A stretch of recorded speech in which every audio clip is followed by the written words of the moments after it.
तहरीक अदम एतमाद का जोर और फिर जोड़ तोड़। आज की बड़ी खबर यह है कि पीटीआई की बड़ी विकेट तीर ने उड़ा दी है। नदीम अफजल चंद का पीपल्स पार्टी में दोबारा शमूलियत का फैसला। बिलावल भुट्टो आज नदीम अफजल चंद से उनकी रहायशगाह पर मुलाकात करेंगे, जिसके बाद लाहौर जलसे में वो पीपल्स पार्टी में बाकायदा शमूलियत का ऐलान करेंगे। नदीम अफजल चंद के भाई ने उनकी पीपल्स पार्टी में शमूलियत की तस्दीक भी कर दी।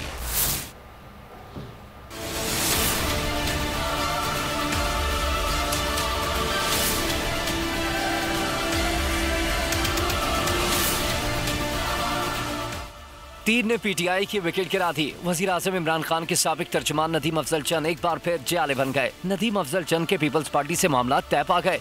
बिलावल भुट्टो आज नदीम अफजल चंद से उनकी रिहायशगाह पर मुलाकात करेंगे, जिसके बाद नदीम अफजल चंद आज पीपल्स पार्टी के लाहौर जलसे में पार्टी में शमूलियत का ऐलान करेंगे और लॉन्ग मार्च में भी शरीक होंगे। नदीम अफजल चंद साहब का जो पार्टी छोड़ने का फैसला है तहरीक इंसाफ, ये उनका ज़ाती फैसला है और इस फैसले में हम भाइयों की या वाला साहब की उन्हें तायद हासिल नहीं है। उन्होंने बेहतर समझा अपने लिए कि वो पाकिस्तान पीपल्स पार्टी के साथ बेहतर चल सकते हैं। उन्होंने अपनी राय हमसे जुदा कर ली, सियासी राय, और हम उनके इस फैसले में उनके बिल्कुल साथ नहीं हैं।